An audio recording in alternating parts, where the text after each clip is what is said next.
Dating, relationship, marriage. The topics that YouTube's algorithm thinks I'm interested in, besides the conflict between Israel and Gaza. And maybe YouTube is right, but the popularity of shows like Fresh and Fit and whatever podcast didn't happen by accident. People are interested in these topics. Despite our ceaseless hatred for each other and the gender war engulfing the West, men and women still prove King Solomon right when he said that the way of a man with a young woman is a mystery for a wise man like himself to understand. And Genesis 2:18 is forever valid, even more so today with what the dating scene reportedly looks like. A fertile ground for crazy and meaningless takes on relationship, and we'll be looking at some of those takes. I have a list that may surprise you. This is Stephen Frank's top list of ridiculous dating axioms. Number 1, happy wife, happy life. Those who invented this one probably thought it was clever because it rhymes, and I get it. The sentiment has some truth to it. Even pious first century writers encourage men to see their wives as a crucial part of their bodies. The bone of your bone and the flesh of your flesh, right? So taking care of your wife is like taking care of your life. The problem is with the word happy. The slogan is predicated on the erroneous notion that the goal of marriage is happiness, but marriage is for something higher. It is about purpose and meaning, living a fulfilled life that is beyond you and your spouse and extending to your community and the world. It will require sacrificing momentary happiness. It involves lots of trials and tribulations, and those won't disappear because you care for your spouse. If you want to be happy, go to an amusement park. If you want a purpose-filled life, consider getting married. I believe that's a step in the right direction.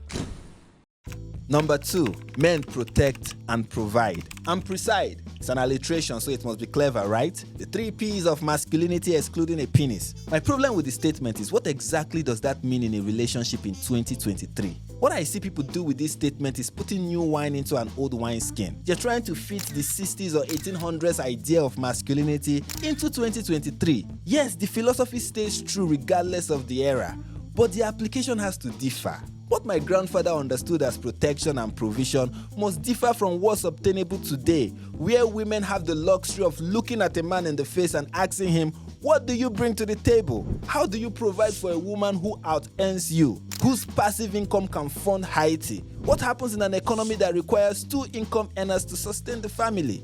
See, the limitation of the definition of providing and protecting to money and physical safety raises this question, and many men are beginning to feel useless today under certain modern circumstances. But that shouldn't be the case. There are many ways to provide and protect, and stop obsessing over being the head. I mean, how can you tell who is in charge in a group of 2? This is 2023. Stop moaning over the good old days when you could have died of polio.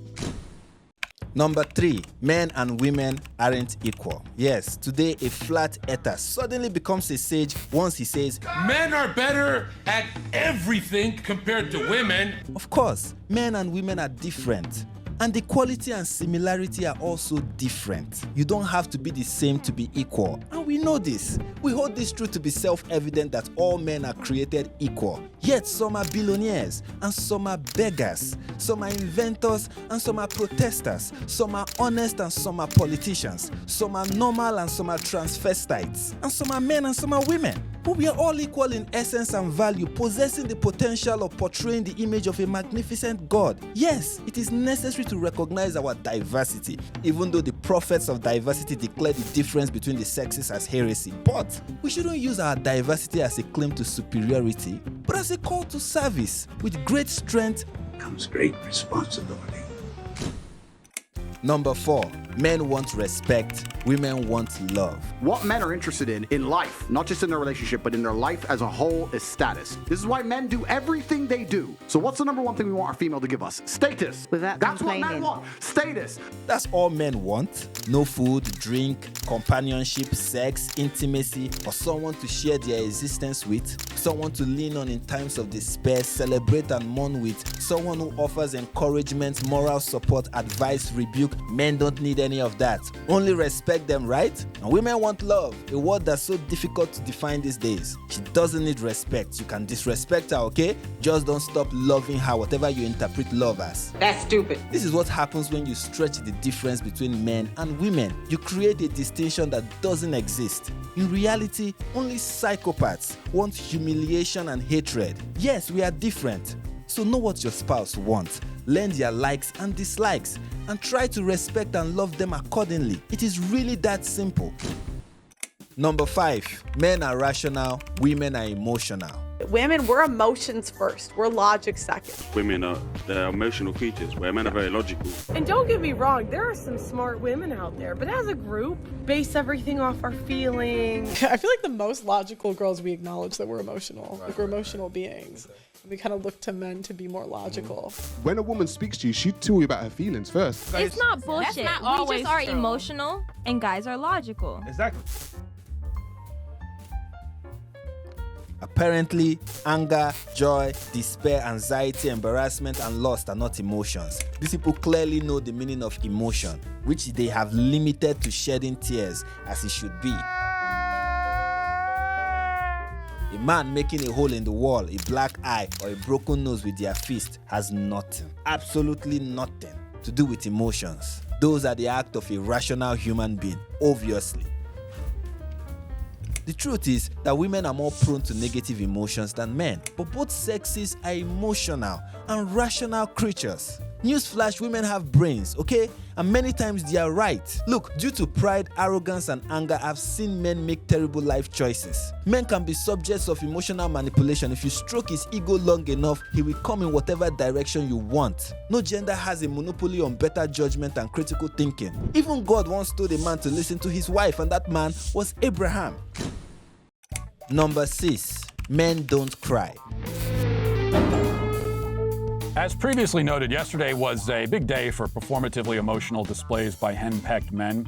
I agree with the sentiment behind the statement. Men should have control of their emotions and shouldn't cry in public. It looks pathetic and weak, and sometimes it's a manipulation tactic used to get undeserved attention and sympathy, which makes it a more terrible practice. Love him, and what do you Objection, Your Honor, non-responsive. I see crying as using the toilet. It's necessary, but don't do it in front of an audience. Granted, sometimes it is used to show gratitude and empathy.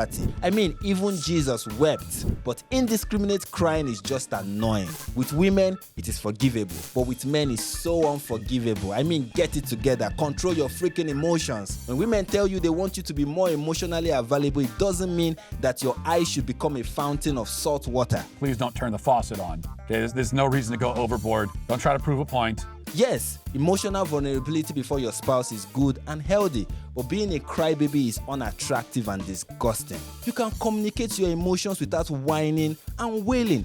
Be an adult, use your words, and for the most part, use the bathroom if you have to. But controlling your emotions is not the same as suppressing them. And that's how many people interpret it today, and that's why it is on my list. You don't suppress grief, it just turns into anger, and that's unhealthy. There is a time and a place for stoicism, and there's a time and a place for emotional vulnerability. There is a time and a place for everything. Everything is beautiful when put in the right place and time.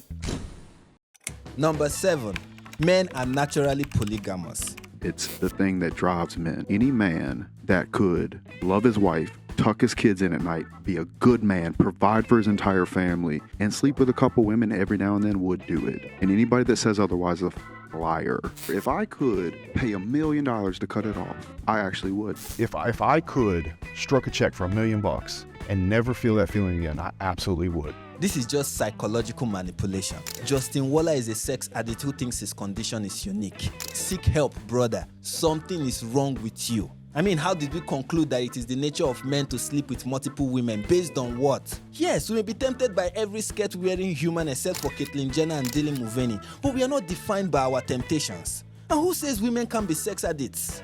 And then eventually it got to a point where like I was 19 and I got kicked out of my house because I was like bringing over 6 dudes a night. Like it just was never enough. So you're a sex addict? Mm-hmm.